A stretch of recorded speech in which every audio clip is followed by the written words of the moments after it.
That's right there. Here's the main town. Okay. So do you see the little rock spot right there? I've been exploring some of these. You see this one right here? You can see how the rocks are kind of a strange color and they're coming up the side of the hill right here. If you look in the distance, there's another one just like that over there that I climbed up to the other day. And there's creosotes growing on top. And creosotes underneath the ground can be up to, King's clone is like 11,700 years old. And the tops could be in the hundreds, or I think between 100 and 150 for a stem. And I'm not sure for the whole top, right? So when you see the top like that and you see these creosotes growing on top, this spot was very unlikely that it was raised and prepared by it could have been, like 1881 when this area was like first homesteaded. The guy named it not Yucca Valley, but Lonestar Ranch. Yes, you are the inhabitants of, no wonder they took the name Lonestar Ranch away from you, because everybody would know that this would be a place that would change the world, but as Yucca Valley. You could live in the Valley of Yuck, they said, but you don't get to get called Lone Star. And somebody got jealous of your name, apparently. But anyways, so over here, I found this is a high place, okay? That's a high place. If you get up there, I posit this is a high place. This is a high place, and that they predate the people who came here, the Americans. And over on the other side is the Van Heusen house where Jimmy Van Heusen used to live. He was the songwriter for Frank Sinatra. They were apparently very close. I believe Sinatra house for him. It's on the other third high place in this area. And the mountain on the other side and this side actually has, with tree rings, a fully undocumented, but here, a petrified forest. Okay, so you've got a petrified forest, and you have a fossil bed, perhaps all in this area. You've got the three high places, right? And you wonder why Hollywood would have a ranch called Burnt Mountain Dude Ranch in this little box canyon where they could completely close it off and then have access to the ancient high places where they were writing their music and stuff. But it's called Burnt Canyon because there was an ancient fire. And apparently, who knows, maybe something went cuckoo for them out here, cuckoo for Cocoa Puffs, because it got shut down. And remember this talk about the spice worm. So if you look at the Big Bear stories about how the chief in Big Bear had a dog, spirit, the deity, this was a lot like a spice worm from Arrakis, but without its full body yet, started showing up and saying, I'm going to give you guys a horrible drought if you don't give me this daughter. And so he had a choice. He could do like the people of Dune, and they could build freeman suits and travel around and go underground and access water and stuff like that. And then the spice worm, by the way, if they didn't sacrifice her, would get bigger and bigger. The planet would go to desertification. There'd be no more ocean, just like the Bible says. But we would be the center of the universe, the multiverse's economy, because people who ride spice worms and harvest spice worm spice actually get something more valuable than people who, some might say, than people who just give the maiden to the spice worm. Then the spice worm dominates you and you have to keep up giving maidens. But if you're willing to take on desertification, then you can go ahead and let the spice worm go to full size, get a thing and get on there, ride that spice worm like ride that baby and do all that fun stuff, and maybe deep could show up. I don't know. So that's one way of looking at it, right? So people on Earth have had this sort of battle between, do we want to turn into open disclosure Dune, a desertified planet where we don't sacrifice virgins, and there's these huge ass spice worms that produce spice, and we could dominate the spice trade in the whole multiverse from these spice worms? Or do we keep sacrificing virgins to keep the spice worm from forming a body so we can keep getting random springs of water? Because according to mythology, you don't get a water. You sacrificed someone that really trusted your ass and violated their trust like Brutus did to Caesar in a way so unspeakable that the foundations of the earth, for instance, in the time of Noah, broke up. What did Noah do? He raped his daughter to death. You notice his daughter didn't get on that boat. And the stories say that one day Noah's daughter's going to confront Noah about some shit. That's how the springs of the earth. And how did Miriam's well, how did they drink from that?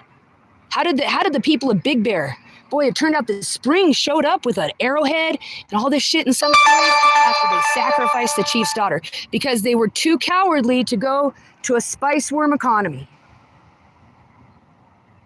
Some top of this hill, right next to one of the high places, and you're going to notice something.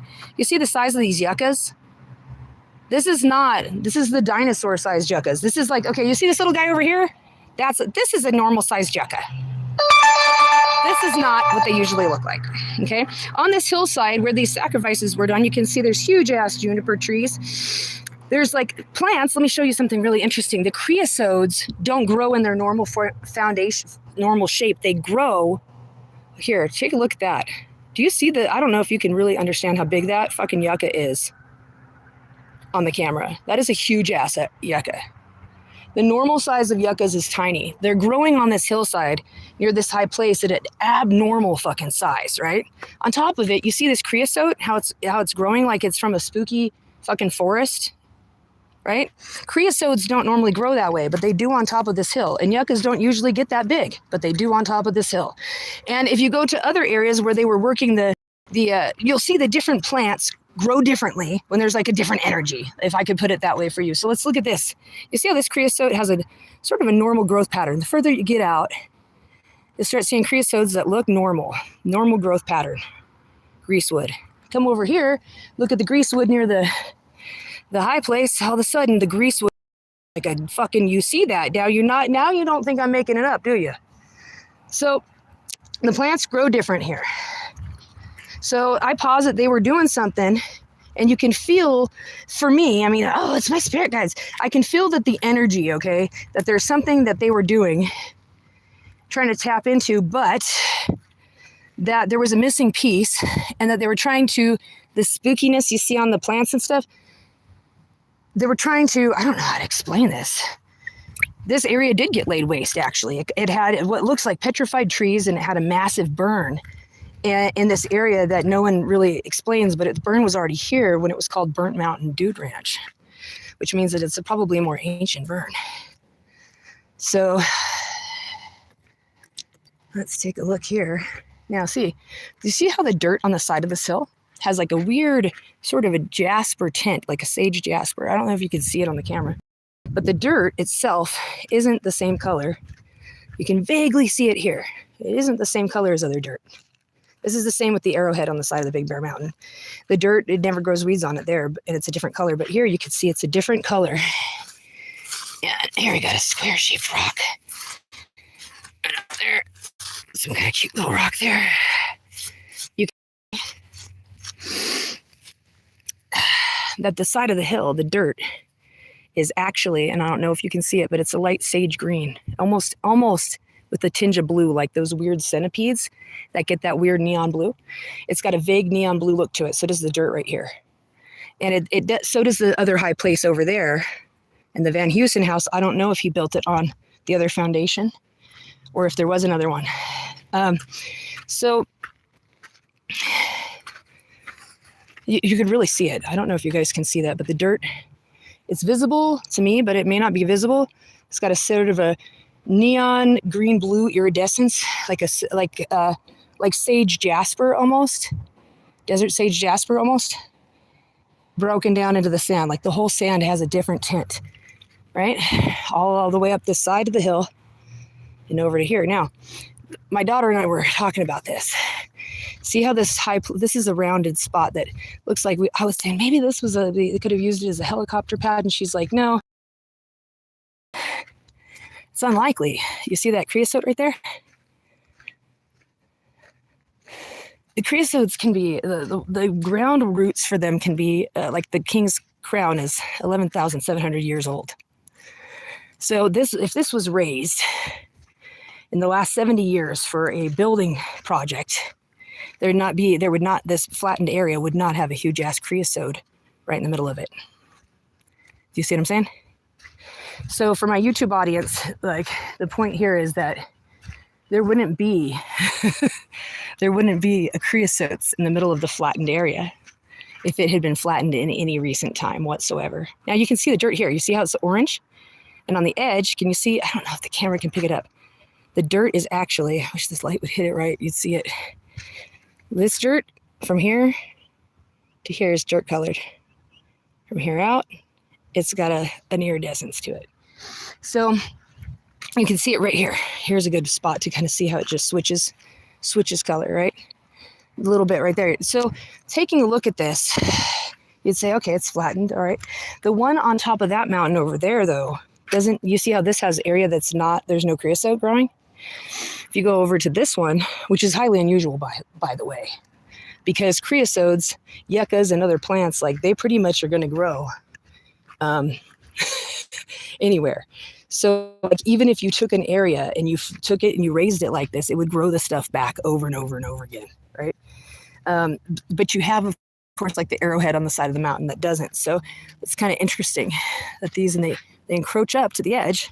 So once again, this can't be recently raised land because this creosote itself would be at least 100 years old. This wasn't even, the whole area was not homesteaded till 1881 when it became Lonestar Ranch before it was Yucca Valley. So like, and this one has some of the weird, a little bit of the weird patterning that you see on the creosotes over there, but not as much. And you can also see it was burned before, that it was in the burn that goes previous to 1940, 1950, because this was already called Burnt Mountain Dude Ranch then, and it regrew over the burn. You'll see a lot of junipers like that too. So like in the arrowhead on the side of Big Bear, it never grows weeds. It's always just, so you assume that this was done recently, but the evidence is it's not really possible. Now here's a good, now you can see the sand change. Can you guys see it? You guys see it?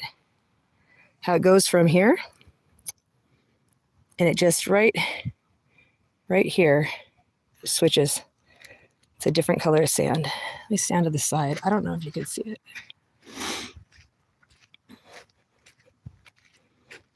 It's orange. It goes right into that orange, kind of bluish green. It's got an undertone of blue green, like desert sage jasper.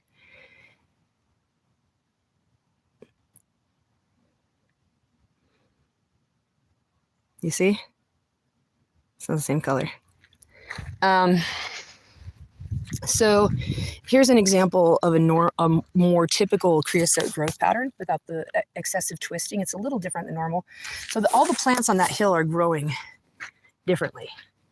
I would even posit somebody probably thought about doing construction here, but I wouldn't recommend it because it's some sort of native, and predates probably even them. Some sort of probably, okay, so there we go with that.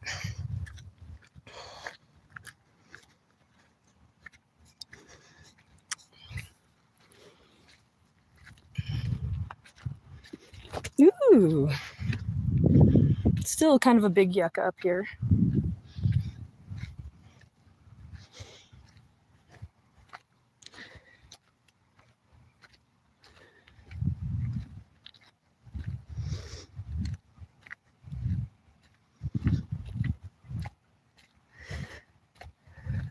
You got some of the weird creosotes. So creosotes, greasewood don't usually have that much personality. I mean, they're kind of cute and everything, but near this area that was an area of sacrifices, and by the way, it had not only a petrified forest grove that the natives no doubt would have been aware of, but it also had a fully terraced hillside with different herbs, spices, and trees, the remains of which are still on the dotting the side of the hill, with the terracing seen underneath it and the burnt plant roots all along the bottom side over here. So back when Sinatra came out here, this area where you see the mobile home park was where the horses were when it was Burnt Mountain Dude Ranch.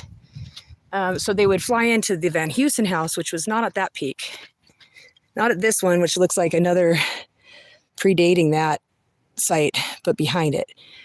And then they would come down in here where the Dude Ranch was, Marilyn Monroe, Frank Sinatra, all those guys.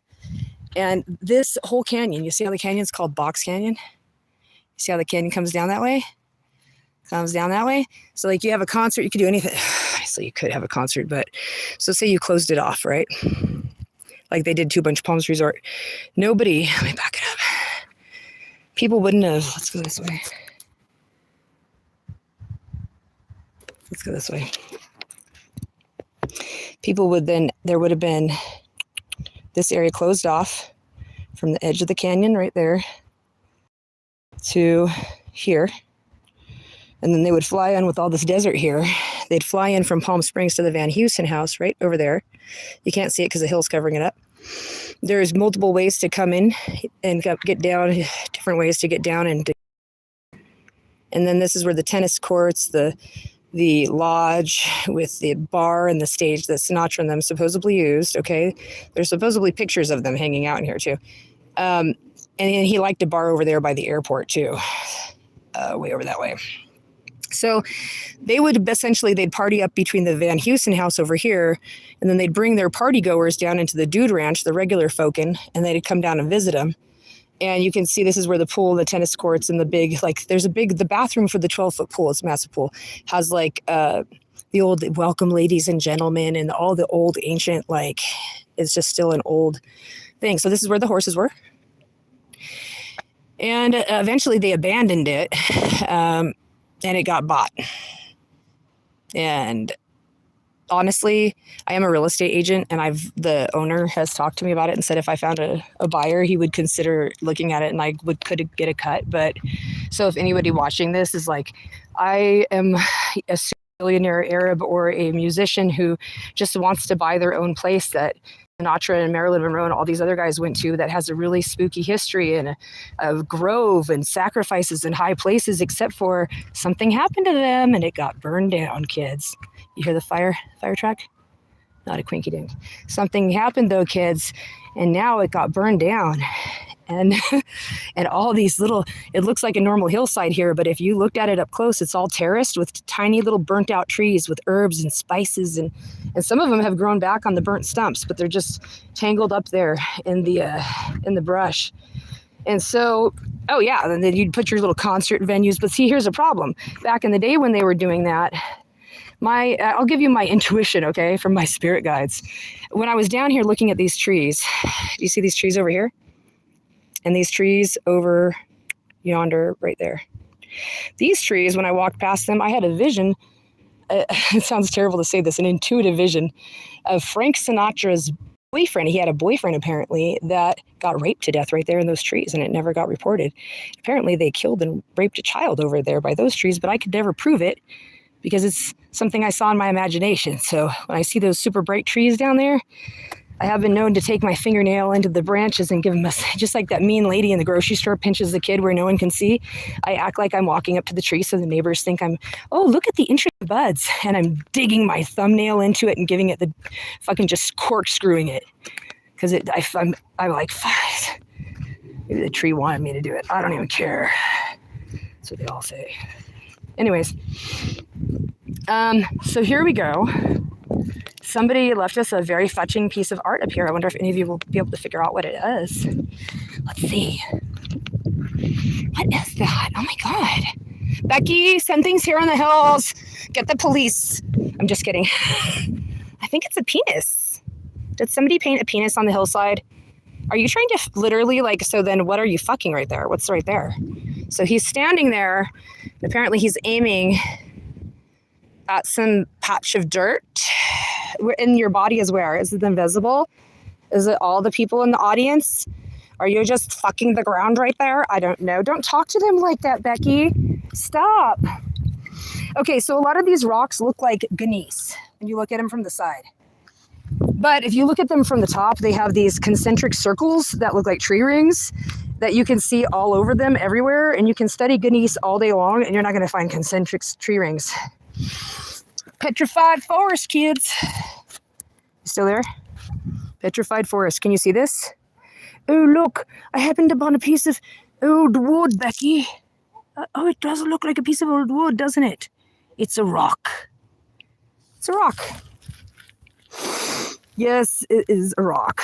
And you're going to doubt me. See how this one, the core came out? I found a bunch of them like this. Bunch of them like this, where you can see from the side that it has the tree rings, but the core popped out, and when you look at the core, it has the center of a tree ring.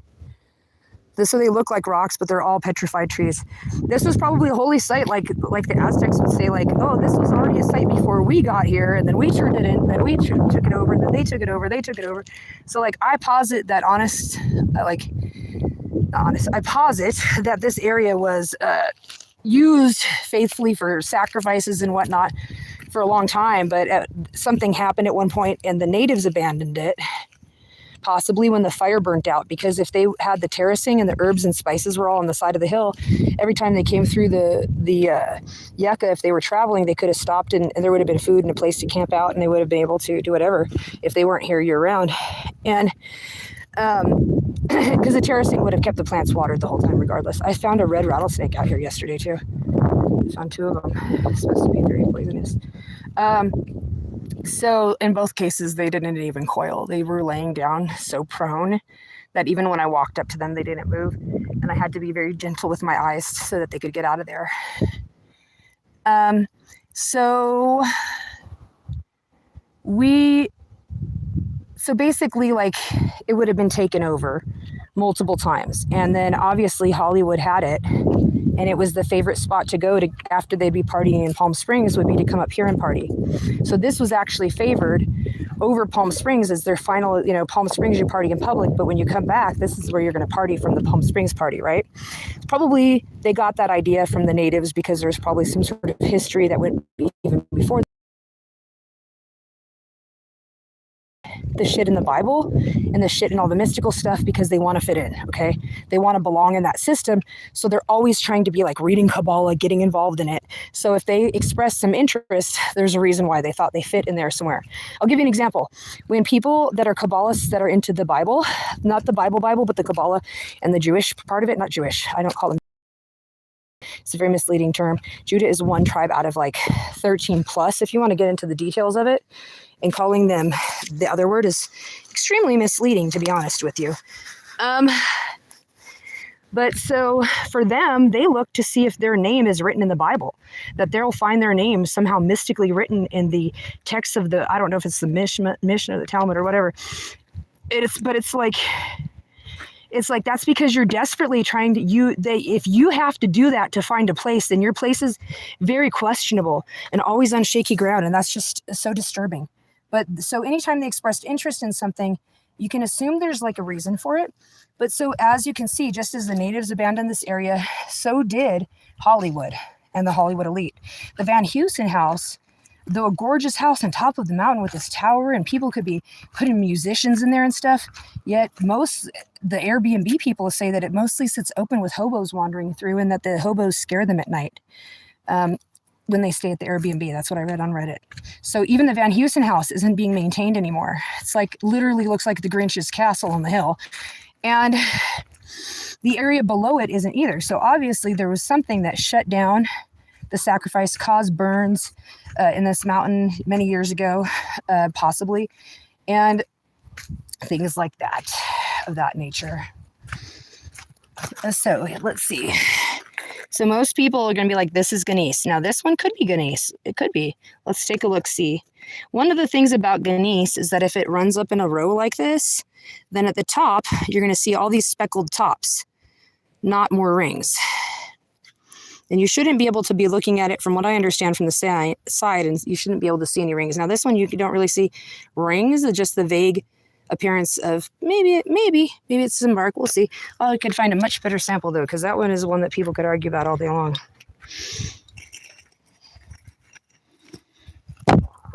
The coffee.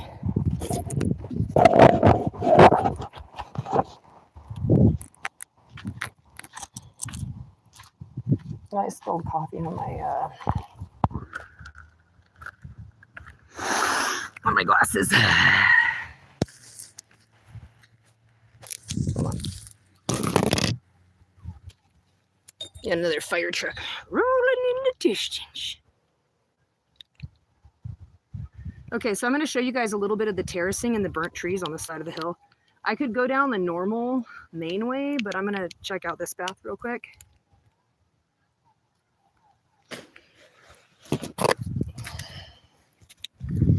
This is interesting. See this? You got the rings around it. Okay, so you got the rings.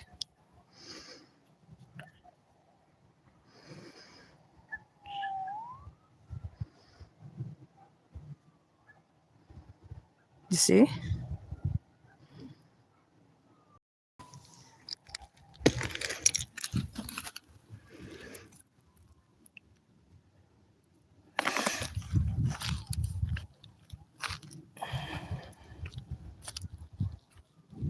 I know, you could write a book, The Curse of Burnt Mountain, and then come up with some story about how the Hollywood elite thought they'd get it back. And then one by one, not only horrible things happened to them, and they got sucked into an alternate universe and body snatchers and alternate dimensions, and nobody could remember it. And then who knows what would happen next, right? I don't know. Okay, so here we go with the burnt trees on Burnt Mountain and the terracing. You can see the remains of the terracing all over the place, quite frankly. But you'll also see all the trees. And the burn pattern extends out into Joshua Tree National Monument. But the trees, the grove of petrified trees, like this is actually a piece. I don't know if you can see it. Like that it's cropping up out of the ground, and it's actually a piece of... it almost looks like magma flow when you look at it, right? Because it's turning into coal. It's a tree. It's turning into coal, I guess they say, or something like that. So you see the burnt stumps. Now these burnt stumps are hiding every few steps, and some of them have grown back where they were burnt out originally, and have green like things growing back, and little herbs and spices. I think that might have been a juniper. Let's see.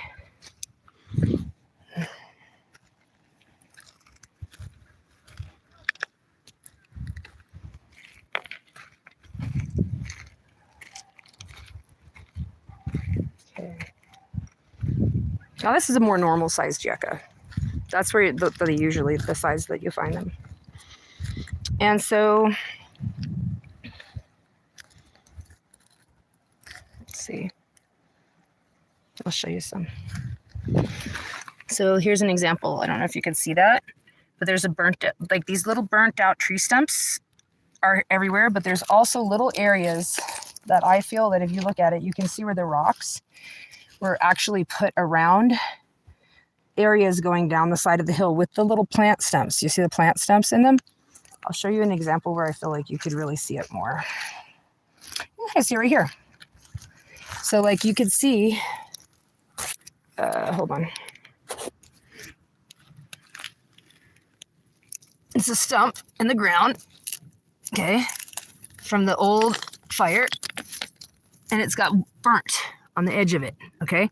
So then you got a spot there, and then you got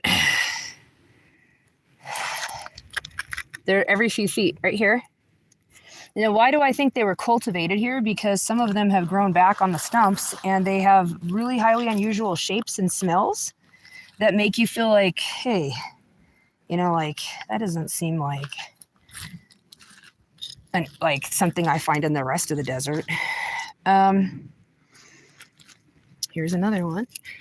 They're like everywhere.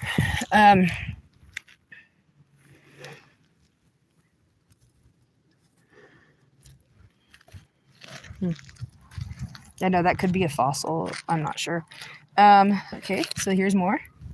The burnt stubs are like every few feet, but when you get to certain areas, you'll get a proliferation of the stubs that are growing back. And then you can find the like strange herbs and stuff, see more burnt out stumps. But the name, like I said, Burnt Mountain predates the Burnt Mountain Dude Ranch, which was used by the Hollywood elite in conjunction with the Van Heusen house. Until it was abandoned, as apparently the natives and the people before that abandoned it. That's a big yucca. So there's even stories about a yucca man.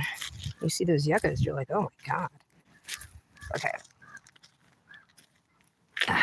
Here we go. So you can kind of see how the rock, so you can see like there was a little plant here, and there's these little rocks, right? And it kind of looks, you'll be like, it kind of looks like little trails, right? But if you get back from it and you start to study it a lot, the trails start to seem less and less random and more terraced. Like it's actually, and maybe they just, you know, slightly modified it because it already fit. But like, see all the burnt stubs? Burnt stub, tree in question, another burnt stub over there. Burnt stubs. There was a lot of juniper, of course. Let's see.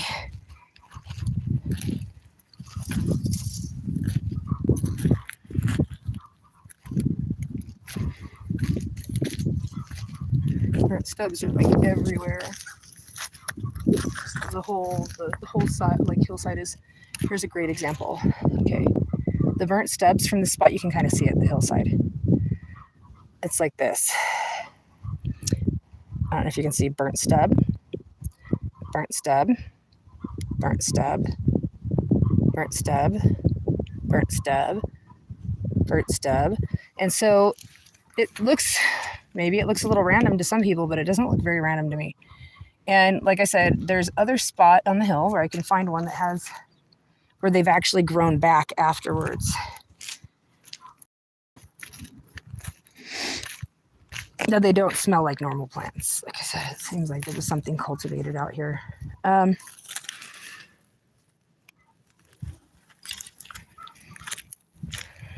this is going to get real interesting. I was like, somebody's looking at me, and then I started to trip, but I never fall. No, I started to trip a little bit. I don't like that feeling. I'm going to look at you now and stare at you all day long until you shrivel up. So let's see here.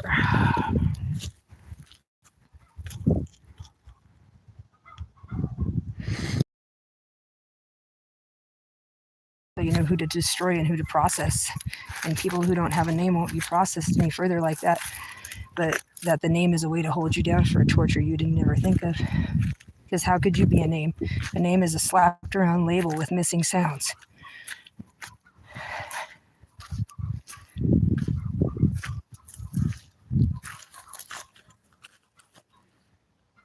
You see how like the center of the tree had to have been,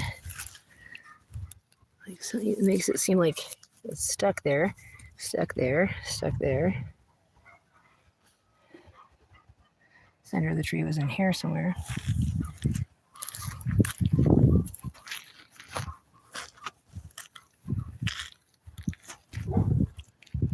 Oh, those dogs. I'm not concerned. I think you can really see the terracing here, though. So this is a great spot to see that. There's like the evidence of the hillside having paths that kind of went back this way, like this, like along the sides. The sides, and then they have like plants along the side. So you can see like the little path. Like how they're like steps as the rocks like going around the edges.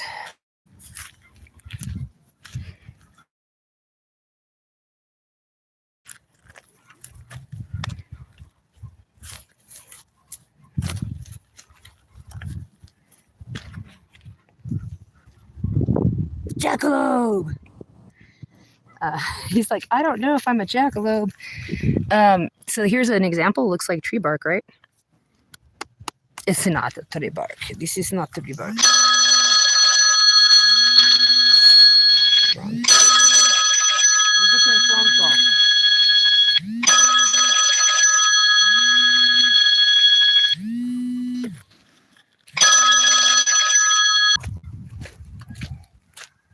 Okay. So we're off the mountainside. You can kind of see it, some of it from here. All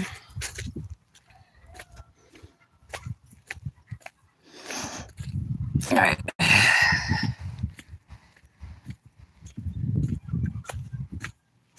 Now this is where it gets kind of interesting. No, I'm not worried. Dogling? Is Sheila over there, or is that just dogs? Hey, you guys! What are you doing? We have a dog that's been roaming a little bit. Hey, I heard of you. Come here. Hi. Hi, babies. You want to come home with me? Come here. I remember you. Hi. Hi. Oh my God, I remember you guys. Are you having the time of your life? Yeah? Hey. Sweetums.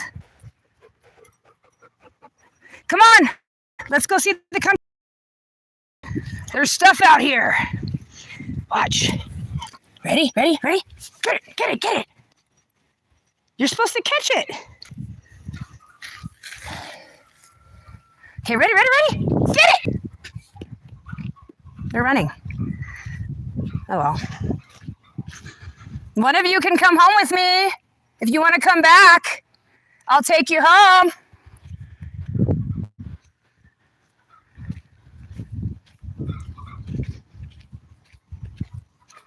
Oh, here's the bathtub we were going to look at. Okay, so over here, so you can see, did I show you guys the bathtub? I was going through all this effort to show you the bathtub, and the thing keeps breaking up, and I was like, I know. There's some sort of psychic conversation with Lil Wayne or some other famous person. Hey, you want to buy this? But then, because that's how I sold my property when I was selling. I had one property I didn't want to sell for a long time, and no one would buy it, even though it was a good deal. And then finally, it was like the guy really needed it sold. And so I got on the psychic hotline because in his particular case, both of us really liked his house. He was a limo driver for Barry White and a favorite for, apparently Willie Nelson took him to Denny's, into the Hugh Hefner Mansion and stuff. But he had built this house based on all the famous people's houses. And it was in Lake Arrowhead. And it was filled with like the most amazing stuff. Pack rat. It was like the cleanest house you'd ever be in. And it was like a museum with a raised dais for the bedstand and a fireplace, you know, in this like incredibly constructed bedroom overlooking the forest, one of the top peak Lake Arrowhead. So both of us, neither of us wanted to sell it. But finally he was like, I can't drive up the mountain anymore. He didn't really want to sell it either. That was the thing that was going on. And, but he lived in Beverly Hills. I was like, I don't want to do the mountain drive anymore. And so then I got on the psychic hotline. I was like, all right, fine. And then sure enough, bam, someone was like, here's your offer. I want the house. And I was like, I knew that the whole time. I just was kind of sad to see it go in that case. But I wanted it myself with all the stuff inside of it. And he did too. We both were just like staring at it like, this place is fabulous. But so it's like I could try to, and somebody probably would want to buy it. But like, you're going to have to ask yourself a lot of questions about that. Because look at what happened to the people who are associated with the other famous people who had it. All bad stuff. And plus, there was a burn here. Plus, you didn't really, what are you going to do? You're stuck in Hollywood. It's like Machiavelli, right? So Lil Wayne does these songs, and he's like, I got all these dollars. I'm watching my money. I'm watching my money on my mind, my mind on my money. And he's like feeding all this lip sync shit. But like, I'm not saying he's lip syncing, but Machiavelli, he writes this entire book about, of course, Tupac's last album, Machiavelli, but